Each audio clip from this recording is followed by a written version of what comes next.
बहुत पुरानी बात है। उत्तर भारत के एक छोटे से गांव में चंद्र नाम का एक निर्धन बालक रहता था। उसकी उम्र मात्र 14 वर्ष थी, लेकिन उसकी श्रद्धा, भक्ति और सेवा भाव बड़े बड़ों को भी लज्जित कर दे। उसके माता पिता की मृत्यु बचपन में ही हो चुकी थी और वो एक बूढ़े पुजारी के साथ मंदिर में रहकर पूजा पाठ में हाथ बटाता था। चंद्र का जीवन कठिनाइयों से भरा था, पर उसके चेहरे पर कभी शिकन नहीं आती थी। वो हर सुबह उठकर शिवलिंग को जल चढ़ाता, बेलपत्र अर्पित करता और पूरे मंदिर की सफाई करता।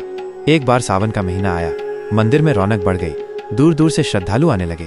लेकिन चंद्र की आंखें किसी और ही चीज की प्रतीक्षा कर रही थी, सावन शिवरात्रि की रात। वो जानता था कि ये रात कुछ खास होती है। उसने सुना था कि इस रात भगवान शिव स्वयं अपने भक्तों के पास आते हैं, उनके कष्ट हरते हैं और उन्हें दर्शन देते हैं। चंद्र ने मन में संकल्प लिया, इस सावन शिवरात्रि पर मैं रात भर जागूंगा, उपवास करूंगा और तब तक शिवलिंग के सामने दीप जलाता रहूंगा, जब तक कि भगवान शिव स्वयं मुझे दर्शन न दे।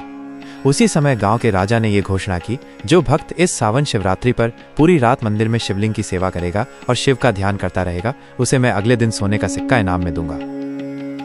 गांव के लोग इस लालच में आने लगे, लेकिन चंद्र को इनाम से कोई मतलब नहीं था। वो केवल भगवान शिव की कृपा चाहता था। सावन शिवरात्रि की रात आई। पूरे गांव में मेले सा माहौल था। मंदिर दीपों से सजाया गया था, भक्तों की भीड़ थी, भजन कीर्तन हो रहे थे। चंद्र ने उपवास रखा था और रात्रि 8 बजे से ही शिवलिंग के समक्ष बैठ गया। उसके हाथ में जल से भरा पात्र था और वो हर प्रहर में शिवलिंग का अभिषेक कर रहा था। दीपक की लौ मंद मंद जल रही थी और हवा से कांपती हुई लगती थी, मानो स्वयं भगवान शिव की उपस्थिति हो। धीरे धीरे समय बीतता गया। मध्यरात्रि के बाद अधिकतर भक्त सो गए या चले गए। पुजारी जी भी वृद्ध थे, वे विश्राम करने चले गए।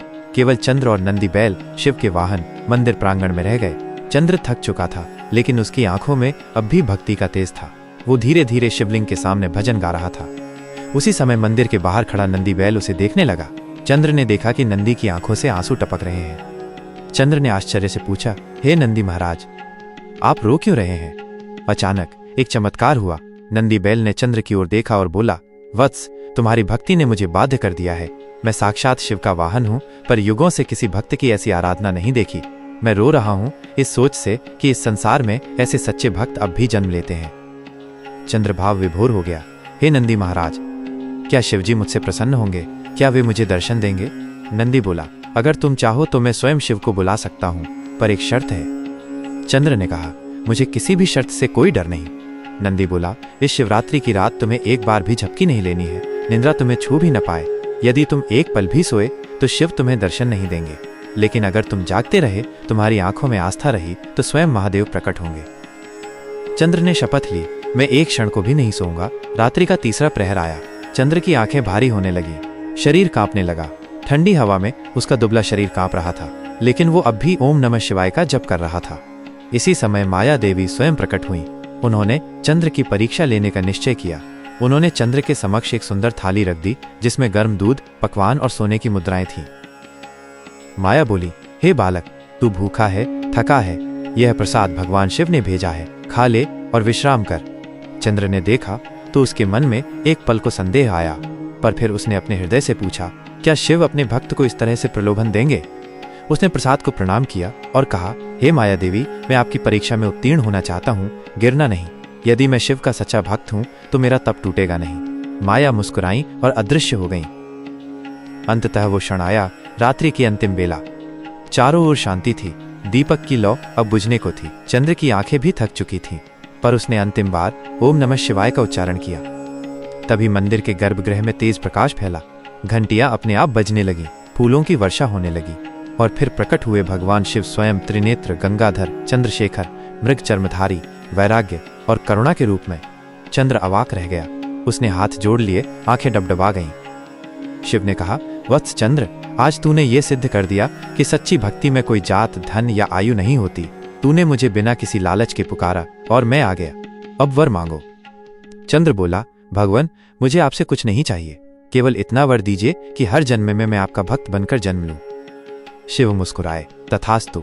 और आज से सावन शिवरात्रि के दिन जो कोई सच्चे मन से जागरण करेगा, व्रत रखेगा और सेवा करेगा, उसे मैं उतना ही प्रेम दूंगा जितना मैंने तुझे दिया। अगले दिन गांव के राजा स्वयं मंदिर आए। जब उन्होंने देखा कि चंद्र के चारों ओर प्रसाद की वर्षा हो रही है और उसके मुख पर तेज है, तो वे चकित रह गए। राजा ने उसे इनाम देना चाहा, पर चंद्र ने मना कर दिया। महाराज, मुझे तो साक्षात भोलेनाथ का आशीर्वाद मिल चुका है, अब किसी धन की आवश्यकता नहीं।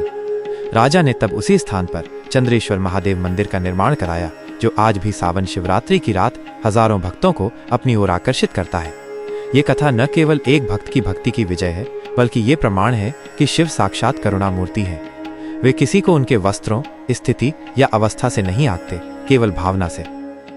नंदी की इस भूमिका से ये सिद्ध होता है कि भगवान के वाहन भी भक्तों की भक्ति को पहचानते हैं और ईश्वर तक उनका संदेश पहुंचाते हैं। अगर आपको चंद्र की ये भक्ति गाथा प्रेरणादायक लगी हो तो वीडियो को लाइक जरूर करें, भगवान वाली बातें चैनल को सब्सक्राइब करें और कमेंट में लिखें हर हर महादेव। सावन शिवरात्रि पर शिव का आशीर्वाद आप सभी को प्राप्त हो, ऐसी हमारी शुभकामना है।